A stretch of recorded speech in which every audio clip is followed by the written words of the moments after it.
Shout out our sponsors, GW Competitions. They run regular draws for you to win different prizes, from cash to Rolexes to cars and all sorts. It's all legit, and the draw is run through the Google number generator. And the prize is delivered the next day, and if it's cash, it's transferred the same day. The draws are run on Facebook Live and Instagram Live. And you got to be in it to win it.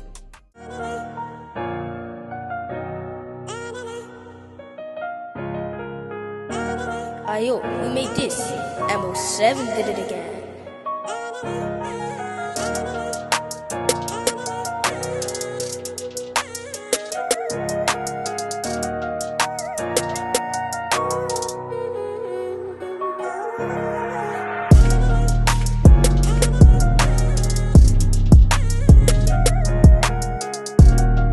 Every single night his mum helps him like this whilst he practices football. I pray he makes it one day and makes her proud. Again, we're back again with a big ego with me. We've got two fantastic guests, and I saw this video and it inspired me, touched my heart. I reposted it, had so many different comments, and it's just a blessing to see, especially for someone as myself who's a football man. I love football, and I remember being that age, but never once did I ever see my mom going outside to play football with me. So, let's do some introduction. So we have... I'm Tola. We have Tola and... Nathaniel. Let's just talk about this. You guys, it's just an everyday thing for you guys, right? It's not something that's... It's normal to me. I've always done it since Nathaniel's been 6 years old. Yeah. Do you get me? Because initially, I was always about education. Yeah. Initially, I was always about education. Yeah. So before it went into reception, it could read, it could write, it could do simple math sums as well. So then one day I went to my mum's, and then she just looked at me and she said to me, like, he never has any fun. Yeah. You have to get him out, get him running, get him doing something as well. So then I thought about it, like, she's got a point. Mm-hmm. So then I looked up activities where I lived, and there was this football club just literally 5 minutes down the road. Yeah. So then I took him there, and that was how it started. Can you remember when you found an interest in football, Nathaniel? You just started playing. Did you have like a team from beforehand? Did you used to watch it on TV? Nah, not really. So how did you find it when you actually went and joined the team? Did you make new friends, and that's what made you and enjoy football? There was one from our school that was actually a good friend. Yeah. And yeah, we just used to play with each other. And that's how you became good. Yeah. Then we became teams. Okay. Mom, let's take it back. So it's like you said, from since he was 6 years old. Yeah, from when I was 6 years old. He was doing this. So basically, when we went into the club, obviously he'd never played football before or anything like that. Yeah. So he had to go up against kids that looked like they had a bit of skills. Yeah. So then and I'm a very competitive person, do you get me? So then I saw the other kids doing things that he couldn't do. Yeah. And then I was like, all right, then if they can do it, you can do it too. Yeah. So then, but then at the time, obviously I couldn't afford to do one-to-one coaching at that time. Yeah. So what I done was I went on Google, done a bit of searching. Like it was a learning curve for me as well, So I didn't know what I was doing. So let's just say between the ages of 6 and 7, that was a complete write-off because I didn't know what I was doing. I was learning as well. But by the time that he had turned 7, I'd been on YouTube looking up videos, training videos. There's a bunch of training videos out there, and I literally just copied that, and I just put it into his schedule as well. So he was training nearly every day. Yeah. And because obviously I'd done a bit of research on Google as well. Yeah. So there was a part where it said that it's best for them to learn to use both feet. Yeah. So all the ball masteries that he'd done, I made sure that he could use his right foot and his left foot, and that was it. We just went from there. You say, you're very humble, but you say from between 6 and 7, it was nothing really. Yeah, but I was learning. I would say it's a lot. You was learning, you was doing the research, you was in the background to where he's bow-footed now. So it's amazing. Looking at from the perspective of ourselves, I guess, in the black community, at the same sense, as much as I enjoyed and I appreciated and I loved watching that, there was still a sense of heartbreak per se. Yeah. Because we see it within our community, the lack of The fathers, male role models. absent Yeah, fathers, and yeah. we're seeing what's going on in terms of the youth violence and crime and so on, and That's lots the of it is thing. put I down didn't to want that for him. yeah. Do you get me? And I feel like football in a way has kept him grounded. Yeah. Do you get me? Because he wakes up in the morning, he'll train, he'll go to school, he's back from school, schoolwork, training. By the end of the day, he's knackered. He's tired. He goes straight to sleep. That's it. He's done. He's done by the end of the day. And obviously as well, right from the start as well, just before he turned 7, I think. Yeah. I've met some. I used to take him to a place called Play Football. Yeah. Yeah. So I've met some amazing dads there. I've met 2 dads. Yeah. Do you get me? And their sons play academy football. Yeah. So it was kind of like they holding my hand as well, and like sort of like guiding me and telling me what to do. Yeah. So if I wasn't sure about anything, you know, I've got their numbers. Yeah. I've got Omari Forson. I don't know if you know him. I've got his dad's number, Ernest. So I just message him like, oh, I've got this problem, and then it would just get back to me and tell Yeah. me what to do. Yeah. So yeah. I mean, you said also earlier before we came on, you've been doing this from when he was 6 months or 10 months. 10 months. Yeah, 10 alone. months old. Yeah. I mean, how difficult has it been for you as a mother doing that? Oh on my your God, own? it's been so hard. There's no words to describe it. You know what? There's nothing as hard as being a parent. That's the toughest job. And obviously as well, adding football to the mix as well is just mental. I'm always knackered. I'm always knackered because obviously there's work, there's helping him with his football as well, and obviously house chores, cooking, laundry, driving him everywhere. It's a lot. I have a funny feeling, Mum, that this is all gonna pay off. Fingers crossed. I think it's all gonna pay off. All the sacrifices you made right now, Nathaniel's gonna remember. You're gonna remember this. I mean, Nathaniel, what's your biggest dream and aspiration? What do you mean? What do you want to become when you're older? Oh, I want to become like a Aubameyang. Aubameyang. So you want to become a professional footballer and play for Arsenal. What position do you like playing? Left mid, centre midfielder, right midfielder, and striker. And who's, apart from Aubameyang, what about on an international level? Who do you sort of look at? Well, sometimes I look at Messi. Yeah. Messi better than Ronaldo? Ronaldo's better than Messi. Okay. For me, I think it's just a work ethic, really. Yeah. I think Ronaldo's got a lot of work ethic. He's just always working, working. And that's what I tell him as well. I mean, let's talk through that video itself that went viral. So you're just outside on any day playing. No. Was you ever aware that someone was filming you guys? Absolutely not. Yeah. Nathaniel's 10 now. I've been doing that since he was 6. We've done it in the snow, we've done it in the rain, we've done it in the sun. I've always done it. It's just completely normal to me. Do you get me? And that day, yeah, just like any other day that I would train him, that was it really. You know, and I've had people asking me as well, like, did you know you were being recorded? I was like, have you looked at the angle of the video? Yeah. Does it look like I knew I was being recorded? No, I had no idea. And did the neighbour ever come and tell you what was happening? Oh, she did the next morning. Yeah. So what happened was it on a Monday night, on a Tuesday night? I don't remember now. One of his coaches, Andy Waker, he sent me a message, and I know I hadn't spoken to him for a while. Yeah. So then I looked at his message and I was like, he was like, oh, I hope you both are okay. I was like, yeah, we're all right. Yeah. But then I knew there was some more to come after that message. So later on, he sent me a link. Yeah. And then underneath that link, he put up a message and it was like, is that you with the eyes emoji there? Yeah. And then I was wondering like, hold on a minute. I was like, I never put anything online. So how can that be me? But anyways, I clicked on the link and then the videos come up and I'm like, wait, wait, what's happening? So so I got back to him. I was like, yeah, that's us. So he was like, who recorded you? I was like, I don't know. It must have been one of the neighbours, obviously, while we were recording. Then I sort of like come off Instagram. Yeah. So then immediately I went back on and sort of like tried to read through the comments. Yeah. I cried.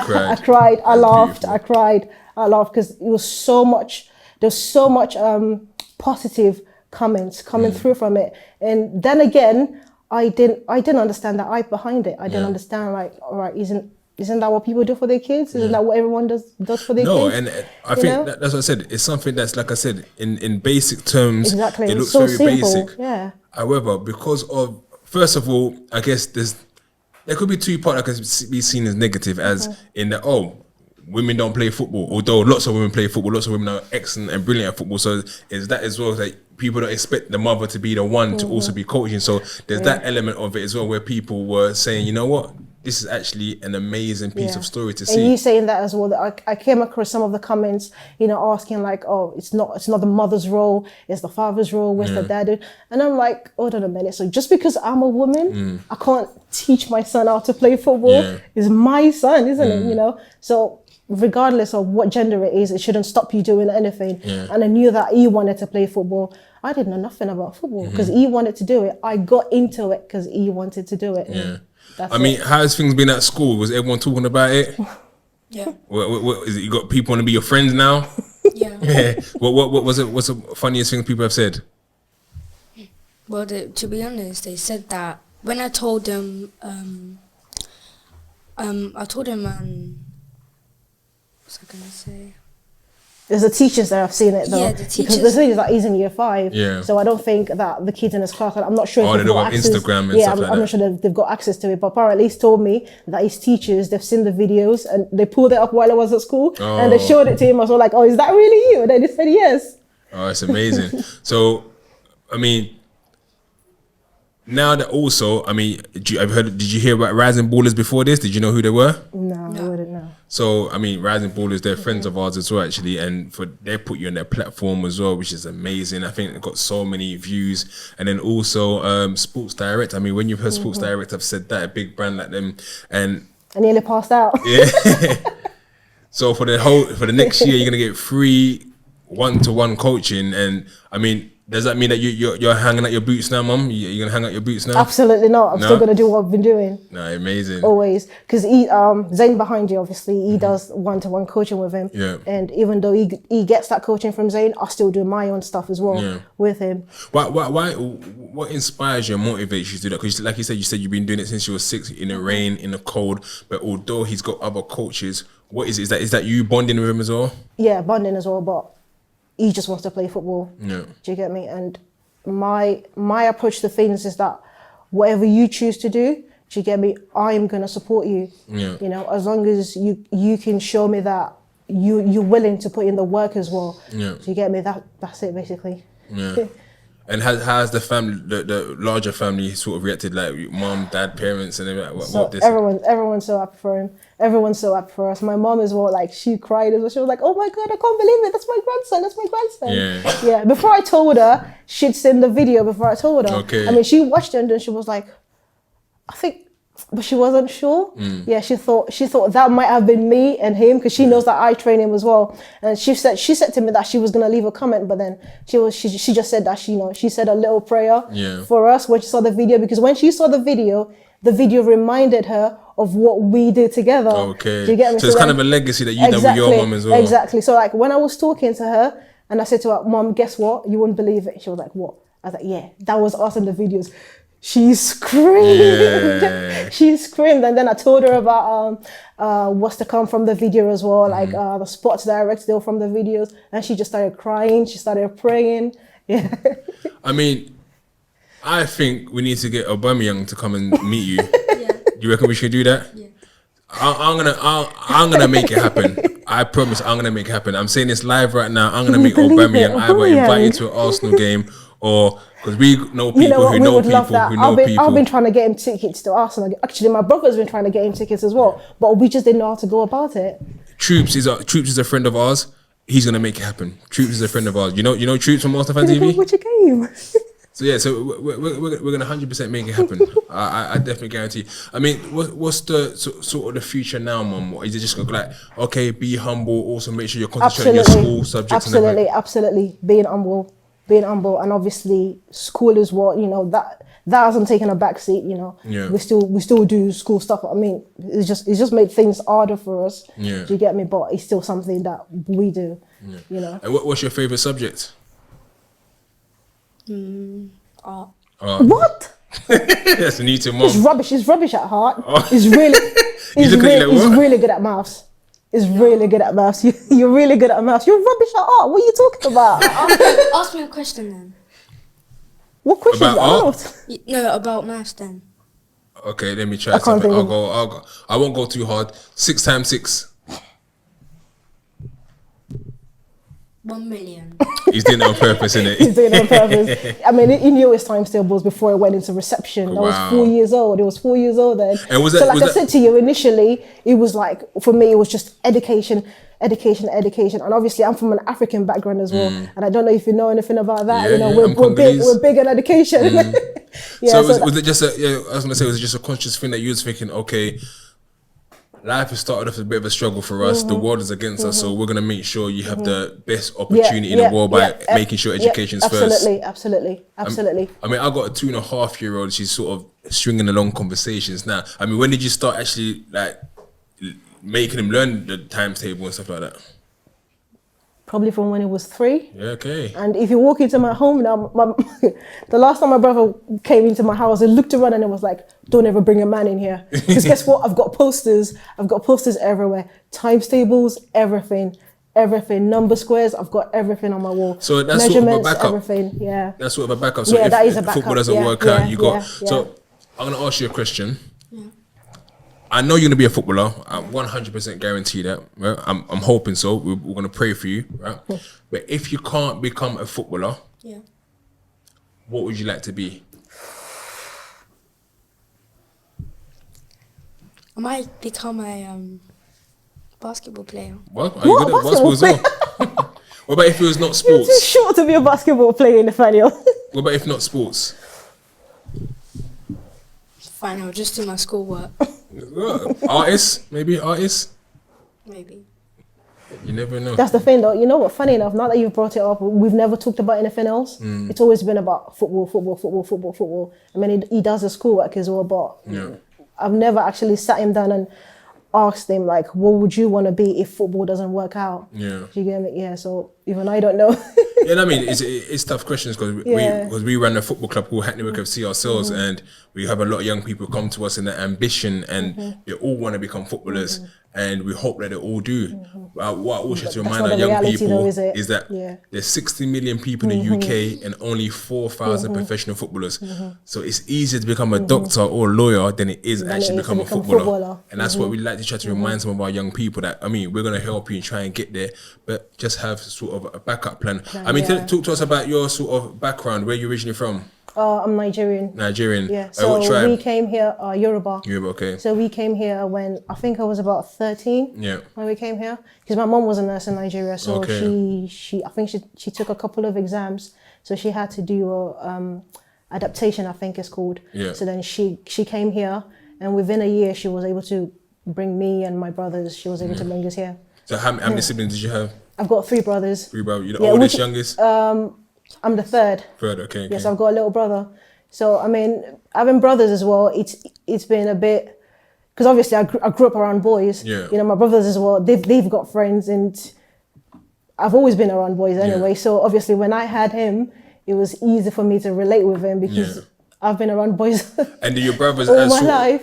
Yeah. Do your brothers sort of say, look, played the role as the uncles? Oh yeah, absolutely. What really got to me the other day, that was about 2 weeks ago, I think. Yeah. My little brother, who isn't very, he's not very emotional or anything like that. Yeah. He's quite tough on him. Yeah. He called him. I think we went to my mom's and we were on our way back home. So then he called him back, and then he said to me, like, you should. He told him, like, I could overhear him talking to him, and then he said to him, like, you should appreciate what your mom is doing for you. That he was like, I didn't have that when I was growing up, because obviously my mom had to work as well. She worked night shifts and everything just to make sure that the bills are paid. So obviously she didn't have that time for us, like I've put into him. So then he was saying to him, like, you've got to take advantage of it. You've got to put in the work, just so that you can get to where you need to get to. You get me? And then he called him over, he gave him a hug, and it was like, I love you. I've never seen him do that. I've never seen him do that. Families are very important. And do you you probably may not understand it as much, but do you appreciate what your mom does with you? Do you at the time? Because like I said, me growing up, my mom and dad to go outside and go and play football. I think it happened maybe once that my dad took us to the park to play football, to be fair. So it's something that we can't always take for granted. So is that something you appreciate? What do you enjoy most about playing with your mom? Probably the 1v1s. Because someone said, oh, how can he do that to his mum? Because you're doing a lot of skills against her. Do you enjoy that? Yeah. And mum, What else And then- what else do you enjoy about the training? And no, it was the comment. the comments. The comment when it said that she needs a new type of ankle. And I mean, do you ever get the ball from him? Never. No. Hardly. Hardly. Hardly. Yeah. So I mean, looking sort of into he's going into year 6 next term, and then year 7, and just me being someone who sort of works with young people, and the beauty of sort of being in primary school, you're sort of very innocent. You're sort of like, you don't know what's going on in the whole world, and year 7 is when the eyes open up to everything, because now you're mixing with the year 11s and so on. Are you sort of preparing him for that conversation already, or are you still just letting him enjoy what he's doing now? Because one of the things we try to do is go into schools and speak to them young about the dangers that they could face. I mean, how do you approach that? Honestly, I haven't thought about that yet. No, I haven't, because obviously he's in year 5 now. Obviously, he's still got year 6 to go. Yeah. So I just feel like we'll deal with that when you get into year 6 as well. Yeah. But one thing I've always taught him is to be himself. Yeah. Do you get me? Not to follow the crowd. Do you get me? Make sure that you make the right decisions. Respect those that respect you. Yeah, that's it. Definitely. Yeah. Right. We're gonna cut now so we can bring in Zayn, the coach, as well. So, yep. And Zayn, you're Nathaniel's coach. I mean, how long have you been coaching him now? About a year and a half now. A year and a half. And I mean, what did you think of that footage when you first saw it yourself? When I first saw it, I was like, wow. Yeah. But it was a thing where I've seen it before. Yeah. For example, like when Nathaniel's mum first come to me to ask for training, literally when I was training another kid, they were there doing their own thing. Okay, wow. So they were already training, and I've seen it, and I was like, that's the energy that I need to see. Like I'm like, wow, like it's rare to see that. Yeah. You see a lot of mums take their kids everywhere, but they're not training them. Yeah. So I see it, and I was like, wow, and then we just got to training straight away. I mean, and how is he as sort of a student, of a player?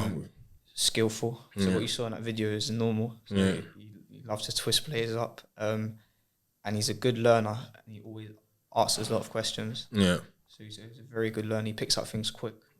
And in your own history, how long have you been coaching yourself? Only for about a year and a half now. Okay, so around the same time then. Yeah.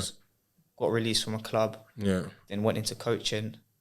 All of a sudden, getting a lot of players, and then just loved it ever since. And are you sort of trying to recruit players to sort of move them on to professional clubs and that as well? We work a lot with different agents and companies as time went on, and all the players we have are mainly academy boys. Okay.